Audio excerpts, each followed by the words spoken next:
The room is underground and it is quiet. Along the walls, strip lighting casts a flat, even glow over a table the size of a billiard room. Its surface, a map of southern England printed in grey and white. Women in RAF uniforms stand around the table's edge, each holding a long wooden rake. They move carefully, methodically, pushing coloured blocks across the map in silence. Above them, behind glass, men in headsets lean forward in their chairs. Their voices are level. The room smells of tobacco and warm electronics. Outside, it is a summer morning in 1940. This is the filter room at Bentley Priory, the operational heart of RAF Fighter Command. Every German aircraft that has crossed the French coast in the last 3 minutes is already a coloured block on that table. Already routed to a sector controller, already becoming a vector on a pilot's radio. This room is the reason Germany lost the Battle of Britain. The problem is, Germany didn't know this room existed. It is the morning of August 13th, 1940. Across the channel, in the warm light of a French summer, German aircrew walk to their aircraft. Ground crews pull away chocks. Mechanics make final checks on engine cowlings. In the briefing rooms, men study target photographs and weather forecasts. The mood is confident. It should be. According to their intelligence, the RAF has fewer than 300 fighters left. According to their intelligence, today's operation, codenamed Adlertag, Eagle Day, will finish what the last few weeks have started. Reichsmarschall Hermann Göring has promised his pilots that Fighter Command in southern England will be destroyed in 4 days. 4 days. The rest of the Royal Air Force, the bombers, the training schools, the coastal units, gone in 4 weeks. Every one of those beliefs was wrong. And in at least one crucial case, the British had put them there. Göring's plan was not built from nothing. It had a document behind it. A 94-page intelligence assessment produced by the head of the Luftwaffe's intelligence department, a man named Colonel Joseph Schmid. In the summer of 1940, Schmid is in his late 30s, a stocky, sociable Bavarian who moves easily through the social world of the Nazi High Command. He is charming, politically well-connected, and deeply attached to his patron, Göring. He is not a trained intelligence analyst. He has no background in aviation intelligence. His colleagues describe him as a man who works from impressions rather than systematic analysis. He is a party man in an intelligence officer's uniform. His assessment is unambiguous. The Luftwaffe, he writes, is clearly superior to the RAF as regards strength, training, command, and location of bases. In the event of an intensification of air warfare, the Luftwaffe will be in a position in every respect to achieve a decisive effect this year. The language is definitive. The numbers underneath it are almost entirely wrong. Schmid estimates RAF Fighter Command at 200 frontline fighters. The actual figure is 608. He includes nothing about radar, nothing about the most consequential technology in the coming battle. Despite Germany having pioneered radar development, and despite evidence of a British system being available to him, his department's files were assembled partly from a reference book ordered from a London bookshop and from newspaper cuttings. This is the document that sends hundreds of thousands of men into the sky.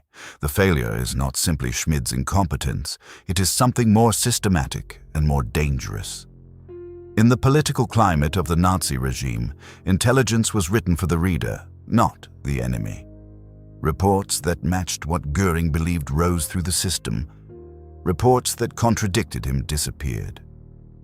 An Abwehr assessment from November 1939, produced by a different department, containing a far more accurate picture of Fighter Command's actual strength, was quietly set aside.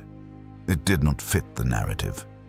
In a system where the consequences of displeasing the man above you are severe, and the consequences of being wrong about the enemy are abstract, only one kind of report gets written.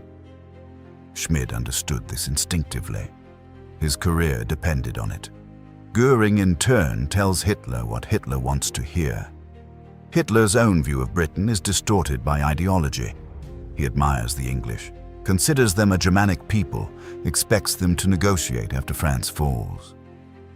When Churchill refuses, the machinery of German decision-making is left to operate in a cognitive environment hostile to accurate intelligence. The whole edifice is rotten from the top. What Germany cannot see is that Britain is not the country it believes it is fighting. The Abwehr, German military intelligence, understands, by the summer of 1940, that it needs agents in Britain. It needs eyes on airfields, factories, ports. It needs human intelligence to complement the aerial photography, to tell it where fighter command is really based and how many aircraft it is actually producing. Operation Lena is the answer, a plan to insert trained agents into Britain in advance of Operation Sea Lion, the planned invasion.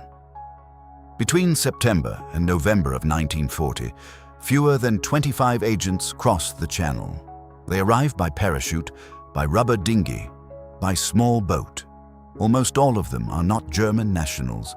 They are Dutchmen, Welshmen, Belgians, Scandinavians, recruited in occupied Europe and given a few weeks of preparation.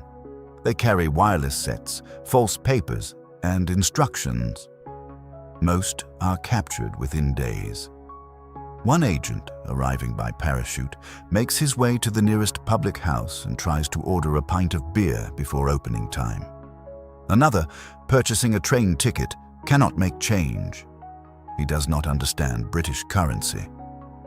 These are men unfamiliar with the country they are entering, provided with equipment that marks them instantly and knowledge that barely extends beyond their cover stories. They are captured so quickly and so completely that the question almost asks itself, how did the Abwehr send men this unprepared? The man at the top was Admiral Wilhelm Canaris, short and silver-haired in his mid-50s with pale, watchful eyes and the mild manner of a schoolmaster. He walks his dachshunds along the Tirpitzufer at dawn. He receives visitors in a Berlin office where the dogs sleep under his desk. He has the reputation of a thoughtful, careful man. He heads the most consequential intelligence service in the Nazi state. What Canaris knew and when, and what he chose to do about it. That is the question. The failures of Operation Lena have led historians to argue that they were not accidental, that Herbert Wichmann, the officer running the Hamburg Abwehr post who selected and prepared the agents, deliberately chose inept people and deliberately left them unprepared. Wichmann was close to Canaris. Canaris would later be arrested in the aftermath of the July 1944 bomb plot and hanged for treason. He was, by whatever path, an opponent of Hitler's regime. Did Canaris deliberately destroy his own spy network? The evidence suggests it is possible. Whether it is true died with him. For now, the agents are being captured.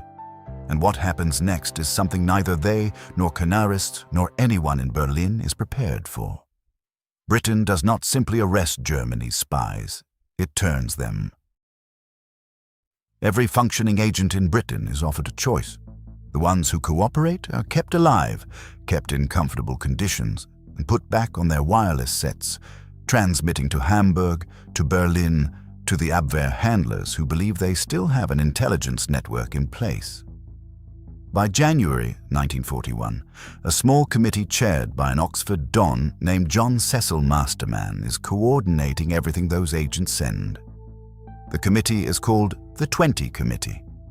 The name comes from the double Roman numeral XX, a double cross. Masterman will later write that MI5 actively ran and controlled the German espionage system in the United Kingdom. Post-war records confirm the scope of it. Not a single Abwehr agent operating in Britain went undetected. The one exception committed suicide rather than be captured.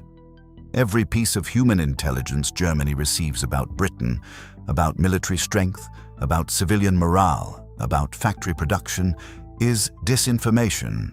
Scripted by British intelligence, validated against Bletchley Park's decrypts of German Enigma traffic, so the British can read Germany's response to each lie and adjust accordingly. Germany's picture of a crumbling, exhausted Britain is being painted with extraordinary care by Britain itself. While Masterman's committee writes Germany's intelligence for it, another man is quietly making that intelligence obsolete before it is even received. His name is Max Aitken, 1st Baron Beaverbrook. He is 61 years old in 1940, short and broad, with a large square head and restless eyes and the physical energy of a man 20 years younger.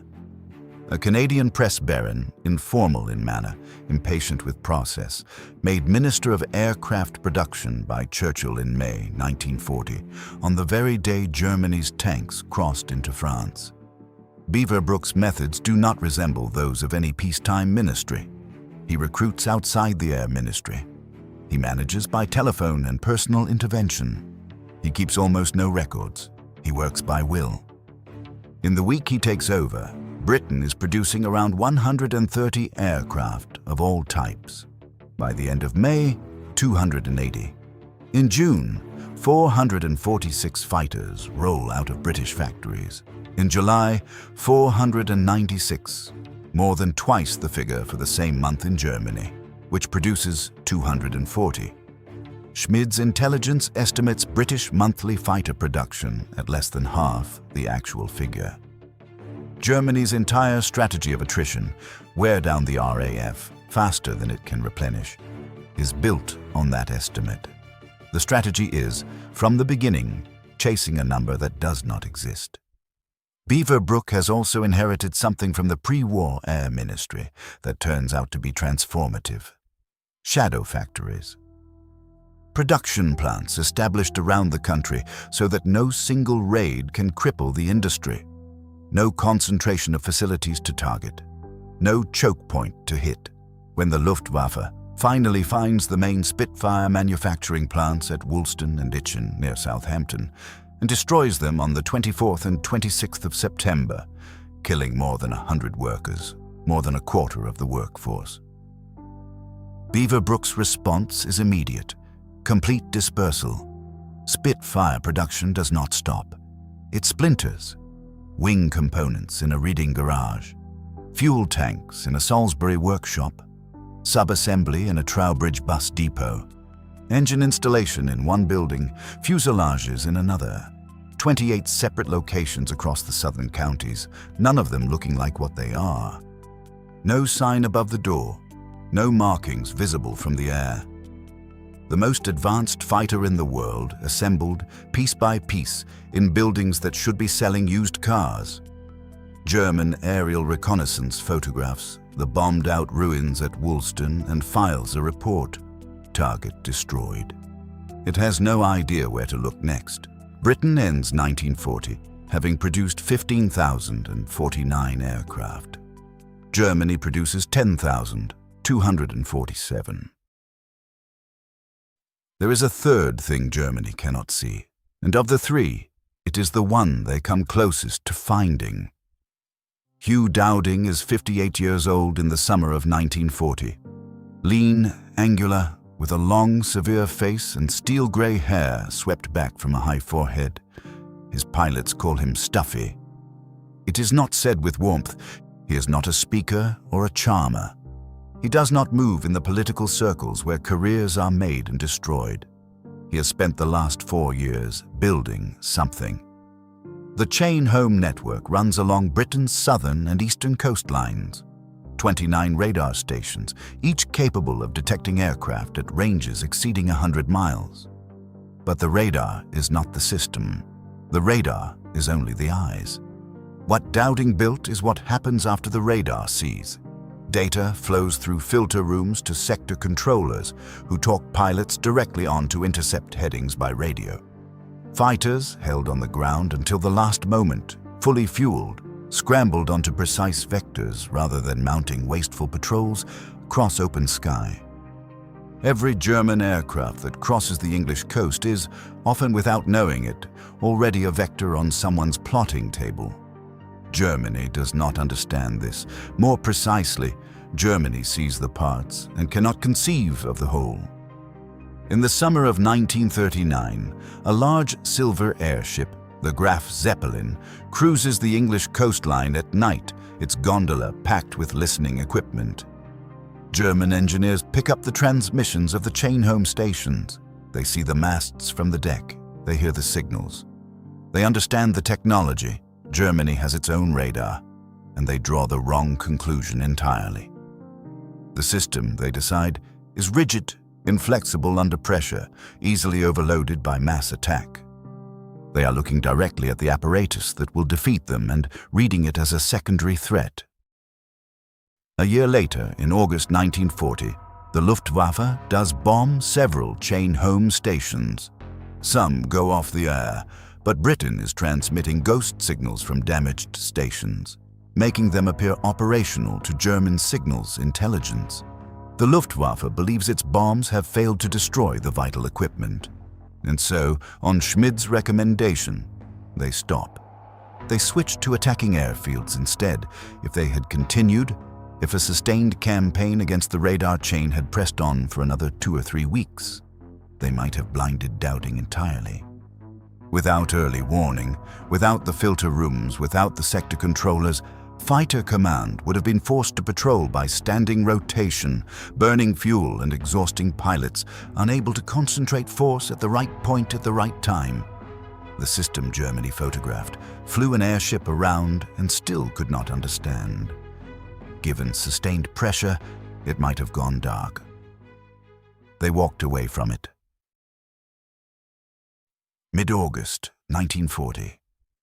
The battle is fully joined. German formations cross the channel in waves.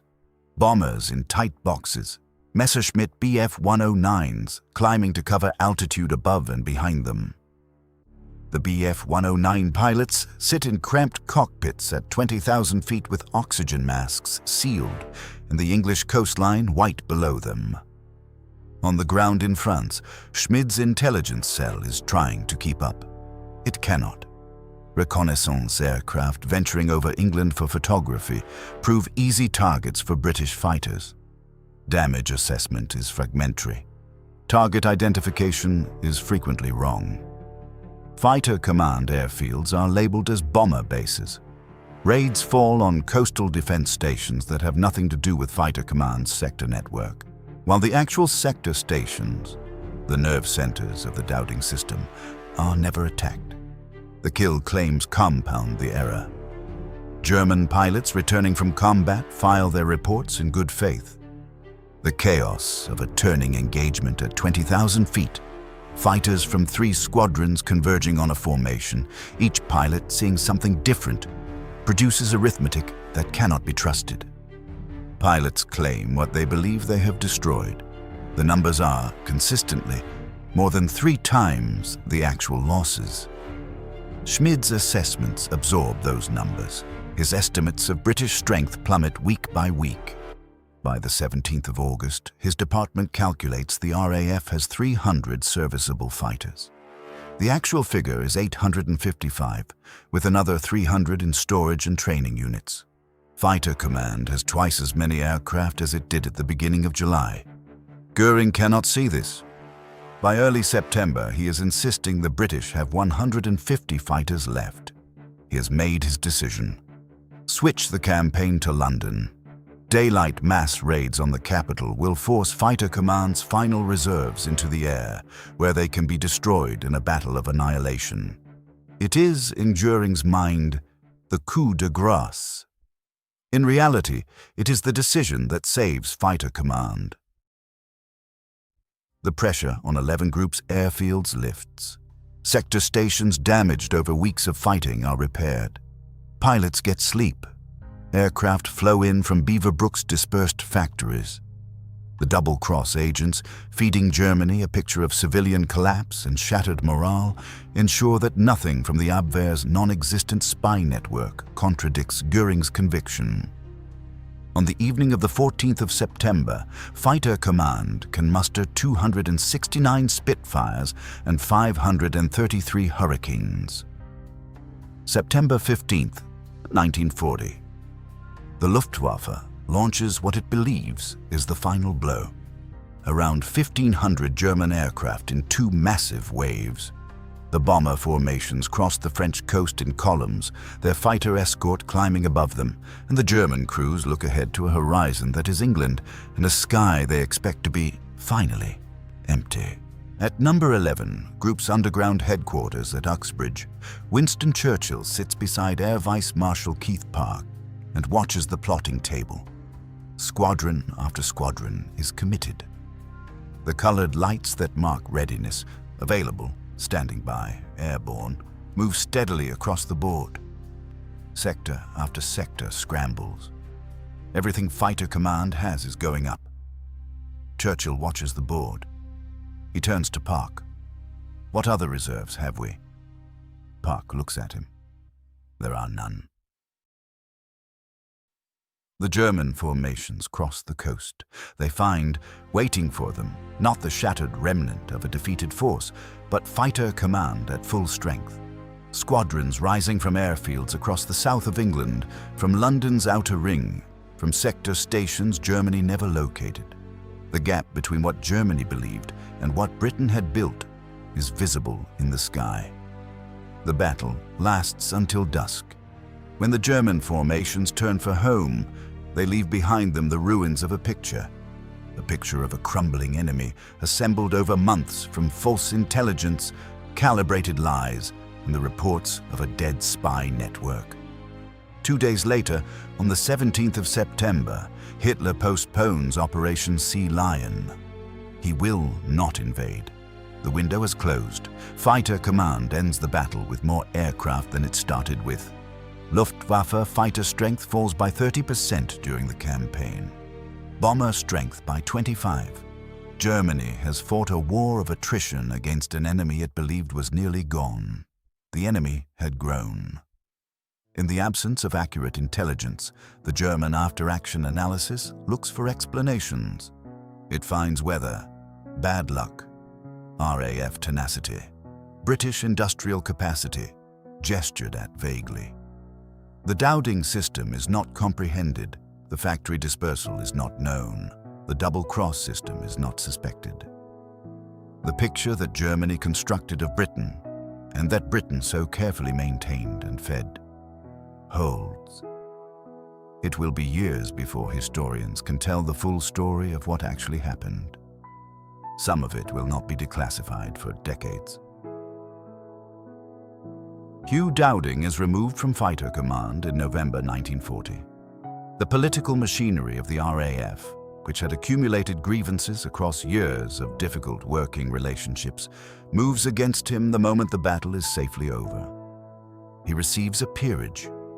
He is never given another operational command. He spends his later years in theosophy and spiritualism. The cold and angular air, Marshall turned toward the esoteric, attended by a small circle who understood what he had done. He died in 1970 at the age of 87. His reputation was recovered by historians long after the institution had moved on. Josef Schmid was promoted. Field commands followed. In Tunisia, when his division was surrounded, Göring flew him out personally rather than let him be captured. He ended the war as a General der Flieger. After the war, he became a historical advisor, offering his considered views on the campaigns he had helped to distort. Historian Anthony Beevor called him the most disastrous intelligence officer the Wehrmacht ever produced. He died in August 1956. He was not held accountable for a single one of his failures. The system that produced him, rewarded him, and insulated him from consequences never developed the capacity to ask what had gone wrong. It wasn't built for that. Wilhelm Canaris was arrested in the aftermath of the July 1944 bomb plot. He was taken to Flossenburg concentration camp in Bavaria and hanged on April 9, 1945, 3 weeks before Germany surrendered. Whether he deliberately seeded the Abwehr with men who couldn't make change and didn't know opening hours, whether the comedy of Operation Lena was treason by proxy, his quiet act of opposition to a regime he served in uniform, or whether it was simply the product of a broken institution led by a poor spy master, that question was never answered. It died in the same courtyard where he did. Britain did not win the Battle of Britain only in the air. It won it in the rooms Germany never found, in the garages that didn't look like factories, and in the reports that Germany thought it was reading and Britain had already written. By the time Germany understood what had happened, if it ever did, the war was already somewhere else.